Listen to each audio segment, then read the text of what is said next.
है सर उसकी डेफिनेशन, वो मॉडल। भाई देखो, मेटालिक बॉन्ड के लिए जो मॉडल है वो है इलेक्ट्रॉन सी मॉडल। इलेक्ट्रॉन सी मॉडल में क्या होता है कि आप ये बोलते हो कि जो पूरा का पूरा मेटल है इसमें कर्नल्स हैं, ये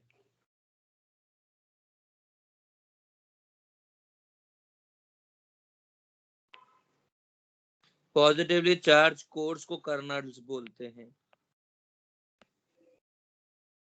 ये सब पॉजिटिवली चार्ज है, ठीक है। और इनके अंदर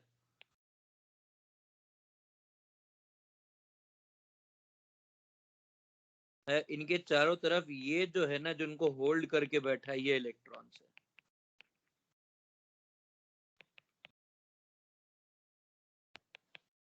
ये है इलेक्ट्रॉन्स। तो ये इलेक्ट्रॉन्स जो है ये मोबाइल है, एक जगह से दूसरी जगह जा सकते हैं। ये है,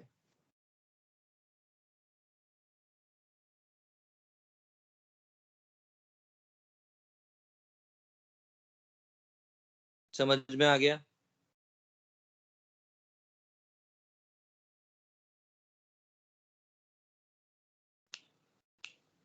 यस सर।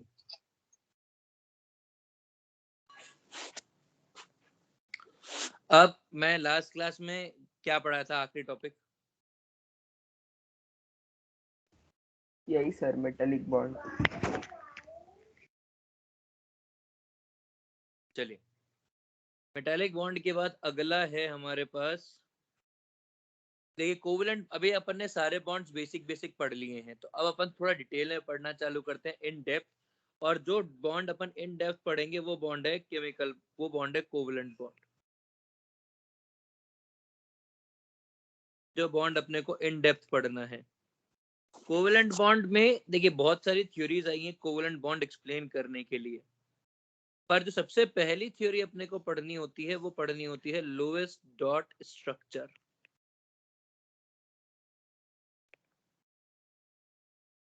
वो है lowest dot structure. Lewis dot structure was the first attempt to explain chemical bond, जिसमें, और केमिकल बॉन्ड में भी कौन सा बॉन्ड स्पेसिफिकली, कोवेलेंट बॉन्ड। पर इसके अजम्पशंस थे, जैसे सबसे पहला अजम्पशन क्या था कि ऑल एटम्स, जो अजम्पशंस थे, जिन अजम्पशंस के ऊपर ये बेस्ड है पूरा, we all atoms complete their octet in during bond formation.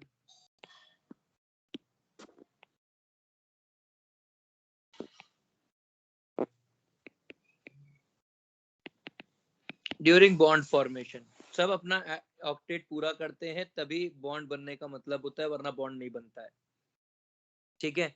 और फिर इसने इसके रूल्स दिए। इसमें सबसे पहले आपको क्या करना होता है, देखो, draw, how to draw a Lewis dot structure. How to draw Lewis dot structure में सबसे पहला पॉइंट कि भाई हम लोग कैसे कैसे आगे बढ़ेंगे लुईस डॉट स्ट्रक्चर बनाने के लिए। सबसे पहली चीज क्या करेंगे अपन लोग, find out N1, N2, N3 and N4. Now what are N1, N2, N3 and N4? N1 is number of electrons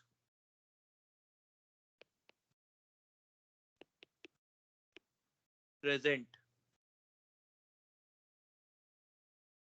in any molecule or species. कितने मॉलिक्यूल्स, कितने इलेक्ट्रॉन्स प्रेजेंट है इन एनी मॉलिक्यूल और species, ये है N1। भाई अरे कौन है जो बार बार टेक्स्ट करके मेरे को कुछ पूछना आता है?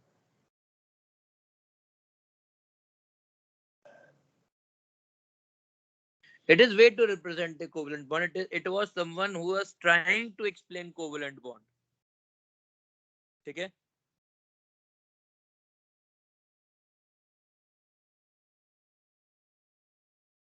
आर्यन क्लियर है? ऋषिकेश, हाँ वो होल स्ट्रक्चर है ना। दूसरा N2, number of electrons that must be present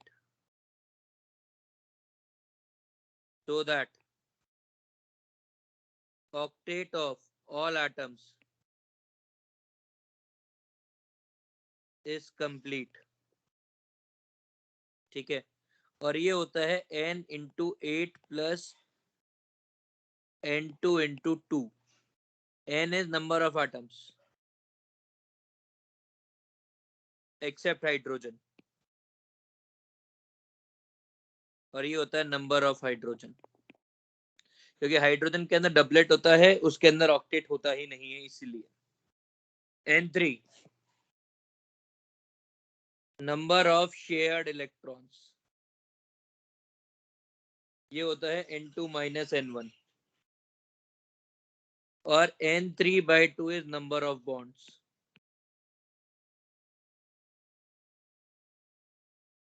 चौथा होता है N4, number of unshared electrons।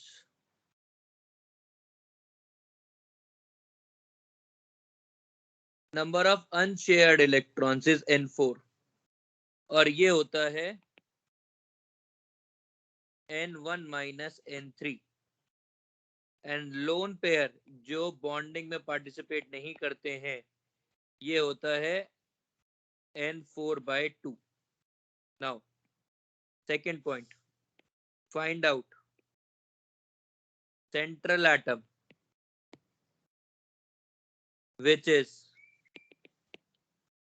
either least in number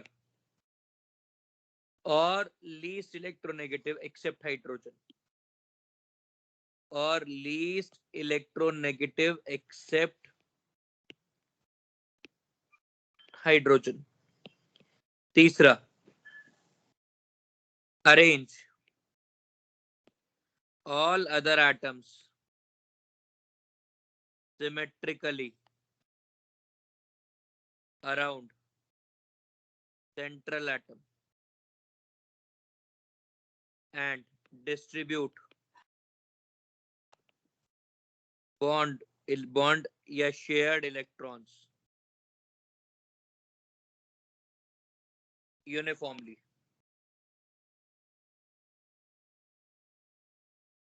between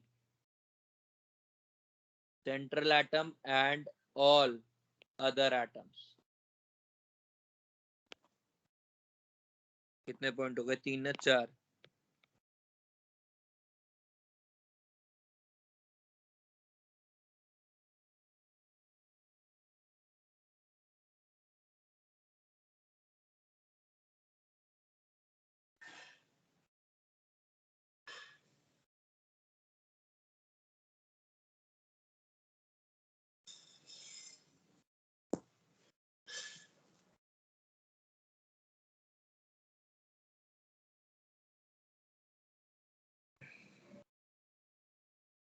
Distribute unshared electrons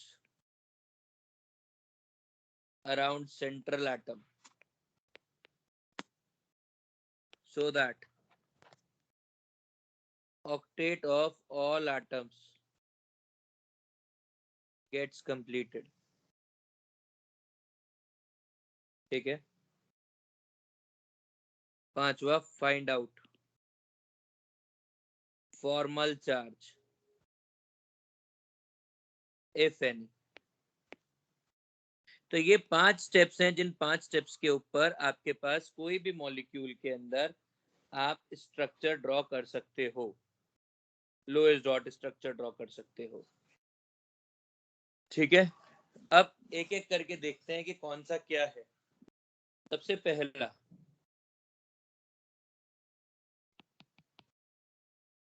एक मॉलिक्यूल है, इसके लिए ड्रॉ करके देखते हैं। मॉलिक्यूल का नाम है CO2। इसमें सब कुछ आ जाता है, CO2 में सब कुछ होता है। ठीक है, CO2 CO2 में सबसे पहला काम क्या करेंगे अपन लोग, देखिए अभी अपन ना पहला स्टेप क्लियर है, find out N1 N2 N3 and N4। तो बताइए N1 कितना होगा, नंबर ऑफ इलेक्ट्रॉन्स कितने हैं इसके अंदर। देखिए कार्ब, और ये जो भी इलेक्ट्रॉन्स काउंट हो रहे हैं ना, ये सब वैलेंस शेल के ही काउंट हो रहे हैं, ये सब वैलेंस शेल के लिए बात हो रही है, मतलब लास्ट शेल के लिए बात हो रही है, अंदर वाले शेल्स के लिए बात नहीं हो रही है। अब मुझे बताइए N1 कितना होगा इसमें। N1 होगा number of electrons in valence shell, तो कार्बन में 4, ऑक्सीजन में 6, तो ये कितने आ गए, 6 + 12 यानी कि 16। N2 number of electrons required to complete octet of all atoms, तो हमारे पास 3 एटम है, 3 × 8 यानी कि 24। Number N3 number of shared electrons, N2 - N1 which is 24 - 16 यानी कि 8। ठीक है, और बॉन्ड्स कितने हो जाएंगे, ये हो जाएंगे बॉन्ड्स,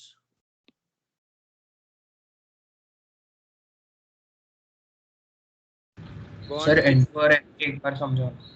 क्या, N2 और N3 क्या है? N2 है number of electrons required to complete octet of all atoms. तो हमारे पास जितने भी एटम्स हैं, 3 एटम्स हैं, इसमें कार्बन है और 2 ऑक्सीजन है, तो एक को यदि 8 चाहिए तो 3 को कितने चाहिएंगे।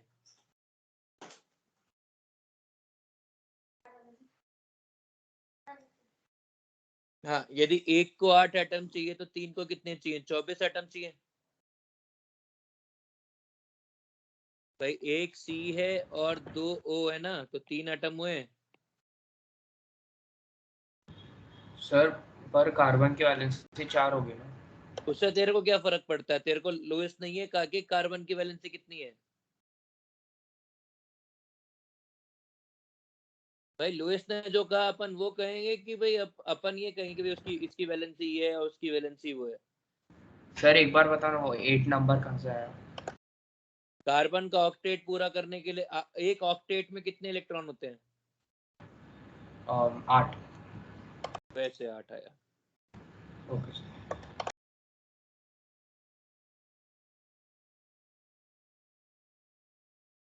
ठीक है,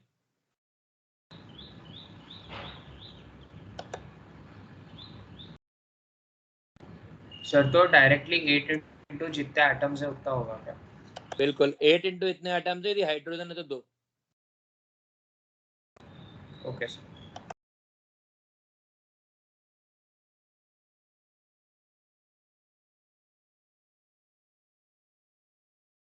आगे, और ये तो हो गया N2। N3 कितना होगा, N3 होगा जितने शेयर, मैं 24 चाहिए 16 है, तो शेयर कितने होने चाहिए, 8 शेयर होने चाहिए, तभी ये पॉसिबल है। तो 8 शेयर होने का मतलब हो गया 4 बॉन्ड है। उसके बाद है N4 number of unshared electrons, समझो 8 इलेक्ट्रॉन शेयर हुए, टोटल 16 इलेक्ट्रॉन्स थे, इसमें से 8 शेयर हो गए, तो कितने बच्चे अनशेयर्ड, कितने हैं अनशेयर्ड हैं, 16 - 8 यानी कि 8 इलेक्ट्रॉन्स, मतलब 4 लोन पेयर्स। अब सेंट्रल एटम है, C होगा या O होगा आपके हिसाब से।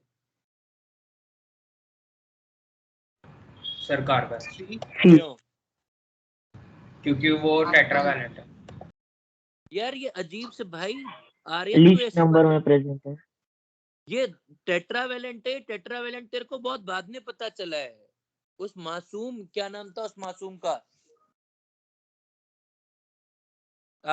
लुईस के वक्त में टेट्रावेलेंट है मालूम नहीं है।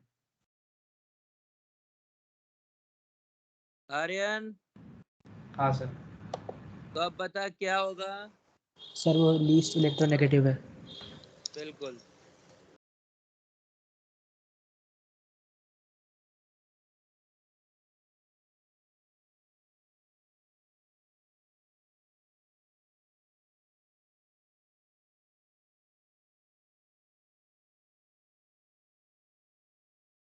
वो लीस्ट इलेक्ट्रोनेगेटिव है।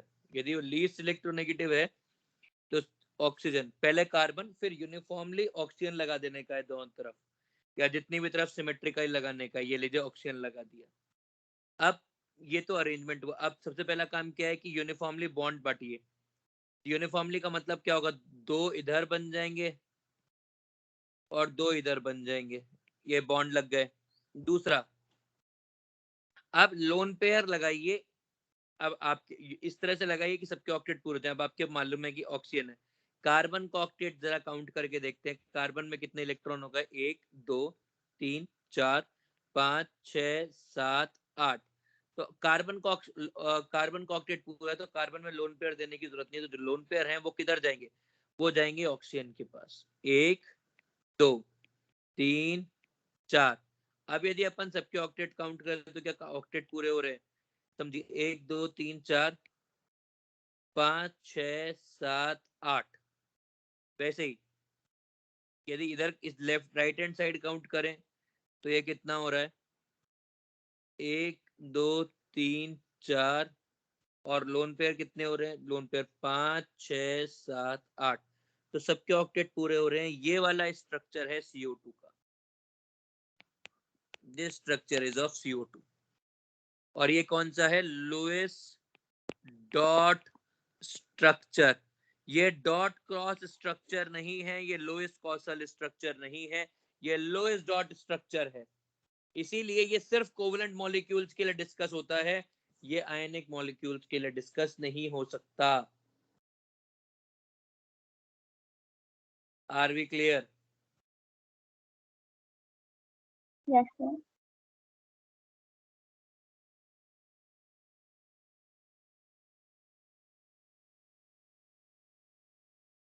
चलिए, सर पर इसमें कुछ डिफरेंशिएटिंग नहीं क्या, लोन पेयर और जो इलेक्ट्रॉन्स बॉन्ड बना रहे हैं उसमें? हाँ ये रहे ना जो लोन पेयर है, वो ये वाले व्हाइट वाले जो मार्क किए हैं। अच्छा,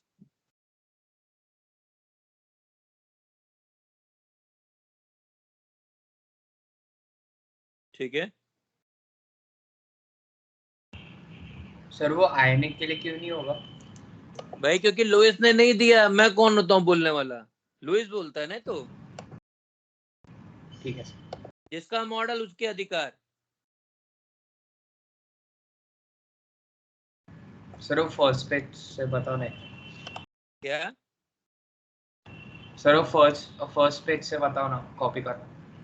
कॉपी करने के लिए दे दूंगा, चिंता मत करे। पूरा ये आपको ये क्या कहते हैं इसको, इसका स्नैपशॉट पूरे का PDF भेज दूंगा बना के। तो कॉपी करने ठीक का है बात, पर कॉपी कर लेना है कि मैं कल से बोर्ड पर ही पढ़ाऊंगा। I will sort everything out.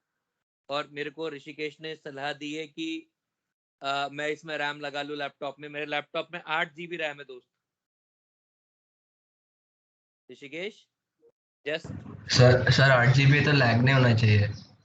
हाँ 8 GB है तो लैग क्यों है, यही जानना आता है ना। ये बात मुझको भी नहीं मालूम है। मैंने पिछली बार जब दिखाया था तो मेरे को ये बताया था कि आपका OS प्रॉब्लम दे रहा है, तो इसको आप फॉर्मेट करा लो। मैं फॉर्मेट कराने को तैयार नहीं हूँ, क्योंकि इसमें मेरा बहुत सारा काम का डेटा है और मैं उतनी मेहनत वापस से नहीं कर सकता। ठीक है, थैंक यू। तो बैकअप SSD लगाने का भी वही प्रॉब्लम है, सबका प्रॉब्लम वही है, मैं फॉर्मेट नहीं कर सकता। SSD है इसमें वैसे, जस्ट मतलब आपको शायद ये अंदाजा होगा कि जितनी अच्छी वो रहती है, मतलब जो पिछले कुछ मॉडल्स आते हैं उनके अंदर SSD आती है, SSD आती है और हार्ड डिस्क अलग आती है। मैं दोनों चीजें हैं मेरे इसमें।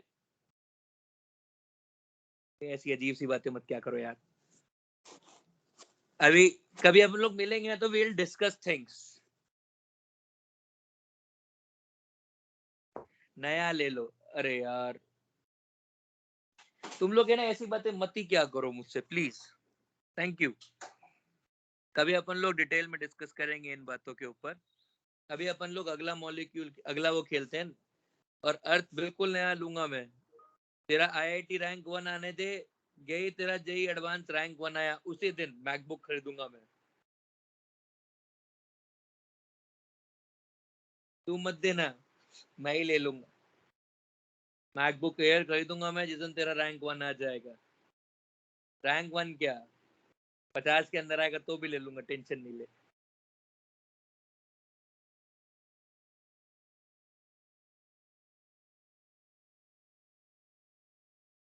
कहाँ था मैं? अगला मॉलिक्यूल जिसके लिए अपन लोएस्ट डॉट स्ट्रक्चर निकालने की कोशिश करते हैं, H2O। अब H2O में क्या होगा, नंबर N1 कितना है, नंबर ऑफ इलेक्ट्रॉन्स हैं कितने, 2 तो हाइड्रोजन के हैं और 6 ऑक्सीजन के हैं। तो ये हो गया, मतलब 2 हाइड्रोजन के कितने हैं,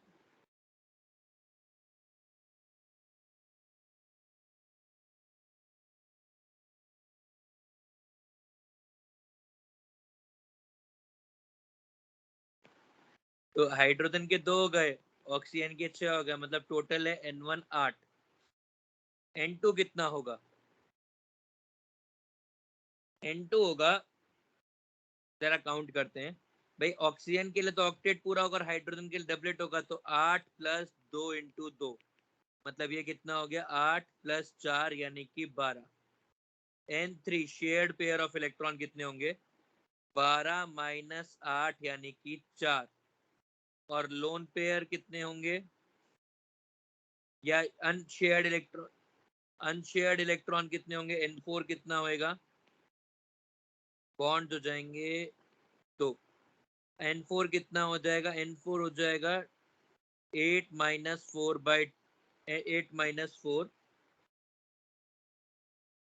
यानी कि 4, N4/2 2। तो H2O के अंदर हमारे पास क्या आया, 2 तो बॉन्ड है और 2 लोन पेयर है। अब मुझे बताओ सेंट्रल एटम कौन होगा H2O के अंदर, ऑक्सीजन। क्यों?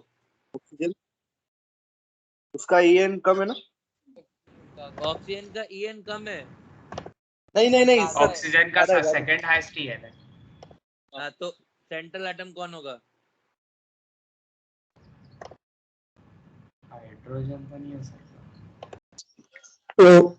ऑक्सीजन। बिल्कुल ऑक्सीजन होगा साहब। क्यों होगा, क्योंकि it is least in number. Least in number पहली बात, और दूसरी बात, hydrogen can never be central atom. तो अब बाकी के दोनों हाइड्रोजन को आप यूनिफॉर्मली लगा दो।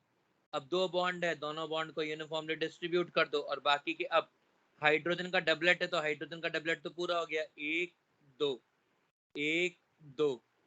और अब बाकी के लोन पेयर लगाने की बात रही, तो लोन पेयर कहाँ लगेंगे, 1 2, ये लग गया लोन पेयर। समझ में आ गया?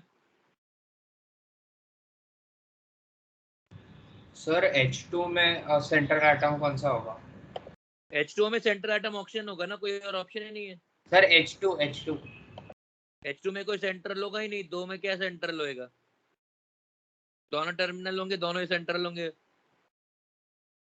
अच्छा, है ना? हाँ। आगे अगला मॉलिक्यूल है हमारे पास, बढ़िया मॉलिक्यूल बताओ, NCl3। अगला है NCl3, ठीक है। अब NCl3 में सेंट्रल एटम कौन होगा, नहीं, पहले N1 निकालते हैं सिस्टमैटिकली। N1 कितना आएगा, नाइट्रोजन के पास वैलेंस शेल में 5 इलेक्ट्रॉन है, 5 प्लस क्लोरीन के पास वैलेंस शेल में कितने इलेक्ट्रॉन है, 7, तो 3 × 7, मतलब ये आ गया 21 और 5 26।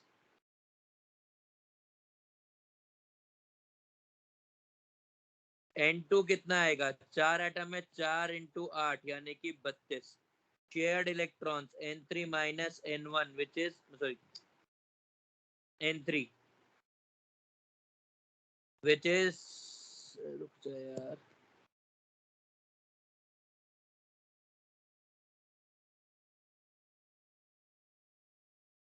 N3 which is N2 - N1, 32 - 26 which is 6। तो बॉन्ड्स कितने आ जाएंगे, 6/2 यानी कि 3। आगे N4 unshared electrons 26 minus 6 20 lone pair 20/2 यानी कि 10। अब मुझे बताओ सेंट्रल एटम कौन सा होगा? Nitrogen. Nitrogen. Nitrogen. Nitrogen. Chlorine uniformly लगा दूं? सर क्लोरीन की इलेक्ट्रोनेगेटिविटी 3.1 है ना? बिल्कुल, दोनों की बराबर है, क्लोरीन और नाइट्रोजन, कोई खास अंतर नहीं। सर नाइट्रोजन की 3 है। दोनों की बराबर है। ठीक है, but since nitrogen is less in number तो वो सेंट्रल एटम हो जाएगा। और अब कितने बॉन्ड मिले थे आपको? 3।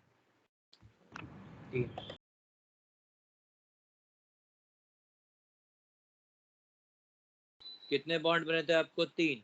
तो 3 बॉन्ड के लिए आप क्या करेंगे? 1 2 और 3, मतलब इज्जत से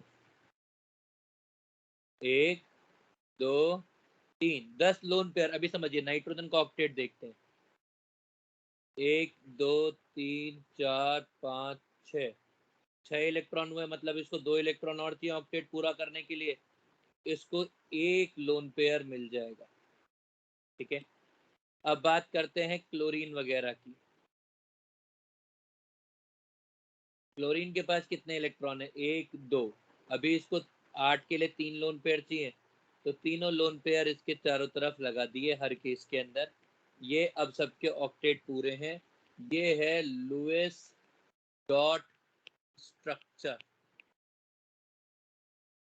अब मैं आपको एक मॉलिक्यूल दे रहा हूँ, इसका आप N1 N2 N3 N4 का जवाब देंगे मुझे। बढ़िया सा मॉलिक्यूल बताइए किसी एक चीज का। S H2SO4। नहीं नहीं नहीं नहीं नहीं नहीं। N2O। CCl4 बनाइए। वेटिंग।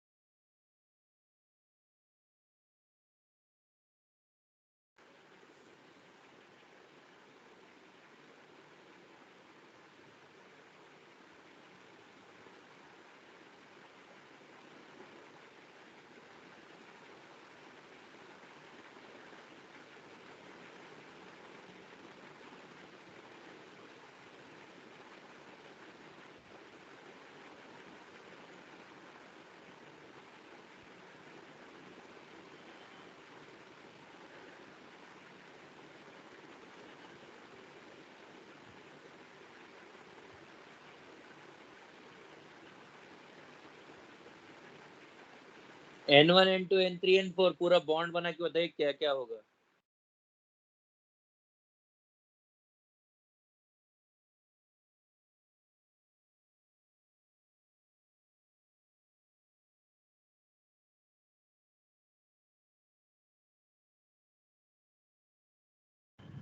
सर N3 मतलब नंबर ऑफ बॉन्ड्स ना? हाँ, मतलब नंबर ऑफ शेयर्ड इलेक्ट्रॉन।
अरे मैं कुछ बोल ही नहीं रहा अर्थ और वेंकटेश, मैं चुप बैठा हूँ, आराम से चिल मार रहा हूँ, आंसर पढ़ रहा हूँ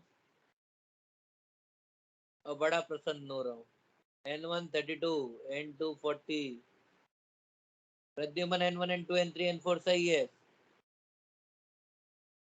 तो भाई साहब बिल्कुल इसका N1 आएगा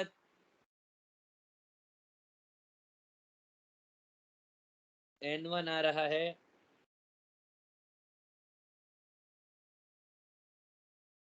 32, N2 आ रहा है 40, N3 आ रहा है 8, N4 आ रहा है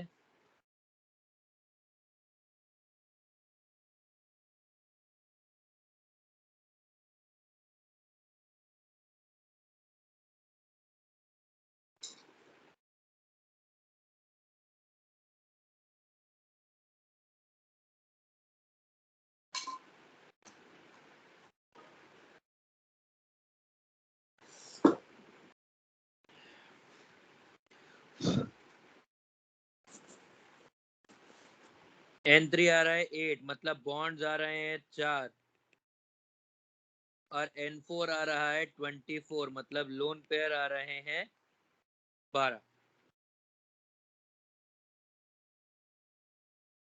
मुबारक हो साहब, पुष्कर आंसर सही है, दिया आंसर सही है, अस्मिता आंसर सही है, अवनी आंसर सही है, आर्यन ने जादूगिरी से डायग्राम बना के भेज दिया है।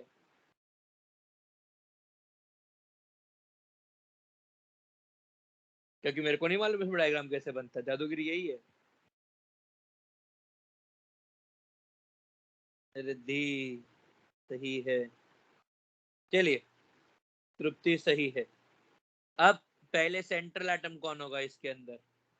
सेंट्रल एटम होगा लीस्ट इलेक्ट्रोनेगेटिव, मतलब कार्बन।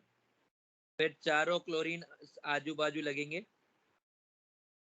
1 2 3 4 बॉन्ड लग गए, और अब लोन पेयर है 12। अब कार्बन का ऑक्टेट तो पूरा हो गया, 1 2 3 4 5 6 7 8 करके, तो बाकी के जो 12 होंगे वो मतलब 12 लोन पेयर 3 3 करके चारों पे लग जाएंगे।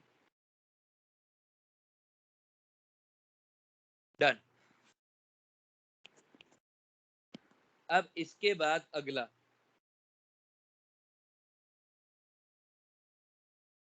है जिसमें आपको कोऑर्डिनेट बॉन्ड भी देखने को मिल जाए, वैसा चाहिए अपने को ना।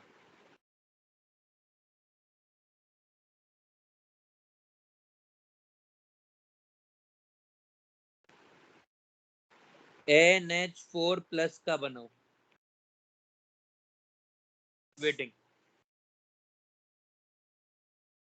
NH4 का N1 N2 N3 N4 निकालो और स्ट्रक्चर बनाओ।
N1, अब जरा समझो, नाइट्रोजन के वैलेंस शेल है 5 इलेक्ट्रॉन है, हाइड्रोजन के वैलेंस शेल में 1 इलेक्ट्रॉन है 4, तो 4 इसका 1 प्लस।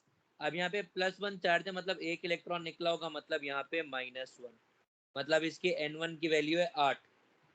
N2, नाइट्रोजन को 8 चाहिए और हाइड्रोजन को 2 चाहिए होते हैं, तो 4 + 2 यानी कि 16 N3 16 - 8 यानी कि 8, और बॉन्ड्स की यदि बात करेंगे तो बॉन्ड्स आ जाएंगे 8/2 यानी कि 4, ठीक है। और N4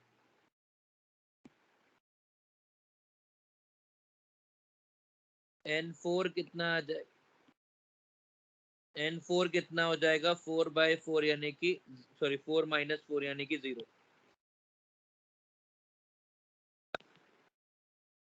अब सेंट्रल एटम आ जाएगा N, चारों हाइड्रोजन आजू बाजू लगा दिए और चारों बॉन्ड लगा दिए, ठीक है। अब यहाँ पे ना एक और चीज है कि भाई अपने को फॉर्मल चार्ज निकालना होता है, अभी तक निकालने की जरूरत नहीं थी इसलिए नहीं निकाला, अब जरूरत है। जरा समझो भाई, नाइट्रोजन के पास बॉन्डिंग से पहले कितने इलेक्ट्रॉन थे? 5। अभी कितने हैं? देखिए अब इसमें से जो ये जो नाइट्रोजन की तरफ है ना, यही नाइट्रोजन के है, तो पहले इसके पास 5 थे, अभी नाइट्रोजन के पास कितने इलेक्ट्रॉन्स हैं? नाइट्रोजन के पास 4 इलेक्ट्रॉन्स हैं, मतलब नाइट्रोजन के ऊपर फॉर्मल चार्ज आएगा +1, ठीक है। और या तो ऐसे दिखाया जाए कि भाई इसके ऊपर +1 चार्ज है, या फिर ये ऐसे दिखाया जाए,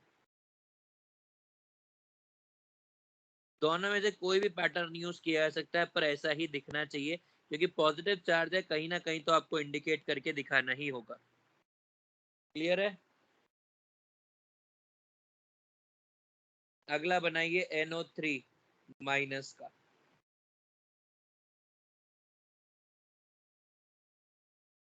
N1 N2 N3 N4 निकालिए और बताइए।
चलिए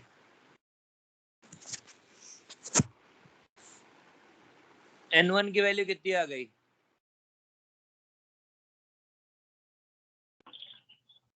24।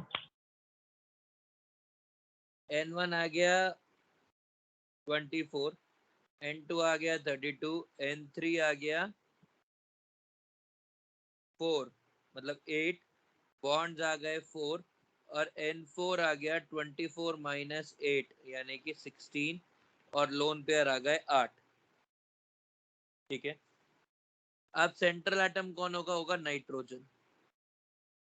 नाइट्रोजन आने के बाद अब आप 4 ऑक्सीजन को लगा दीजिए सिमेट्रिकली। ऑक्सीजन लगा देने के बाद अब आपको क्या करना है? नेक्स्ट 4 बॉन्ड देने, 1 2 3 और 4। चौथा किसी को भी दे सकते हैं, कोई दिक्कत नहीं है। अब समझिए सबके लोन पेयर कंप्लीट करने की बात आती है या ऑक्टेट कंप्लीट करने की आती है। 1 2 3 4 5 6 7 8 नाइट्रोजन का ऑक्टेट पूरा है।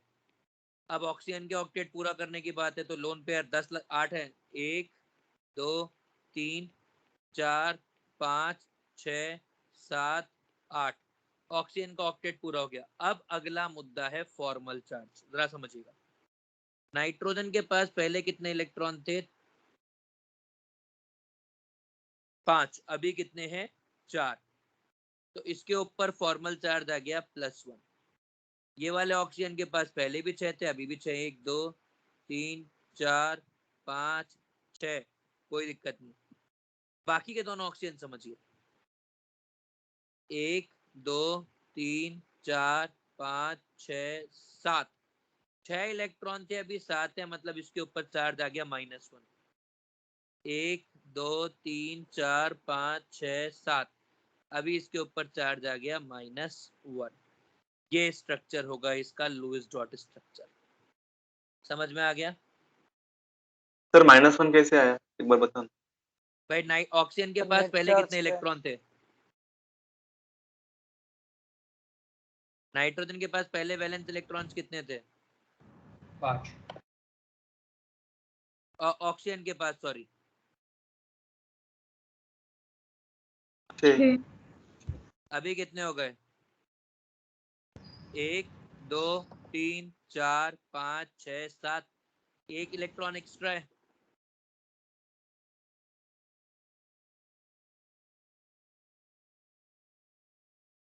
एक इलेक्ट्रॉन एक्स्ट्रा है,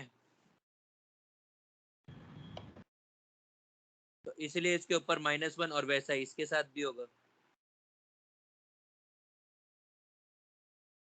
सर बोलो। सर सो नेट चार्ज -1 आएगा ना कंपाउंड का? हाँ, नेट चार्ज -1 है, पर मैंने अभी फॉर्मल चार्जेस बनाए। अब नेट चार्ज कैसे आएगा भाई? +1 -1 न्यूट्रल, ये -1 चार्ज आ गया।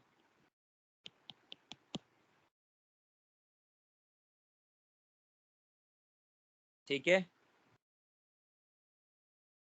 अब आप लोग हाँ इतना कॉपी करेंगे, कल और बातें करेंगे इसके ऊपर, और फिर और कोवेलेंट बॉन्ड के बारे में बातें करेंगे। मैं आपको इसका वो PDF भेज देता हूँ। डेट क्या है आज की? 29। 29।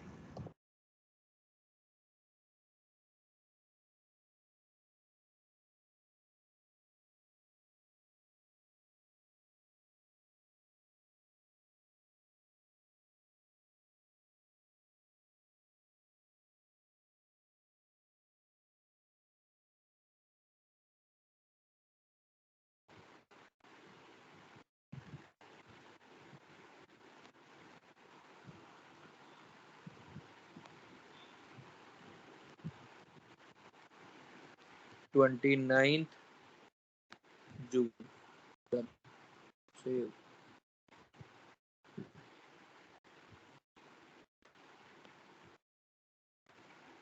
आई होप आपको समझ में आया हो।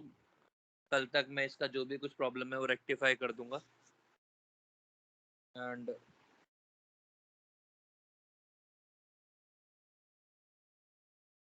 फिर देखते हैं।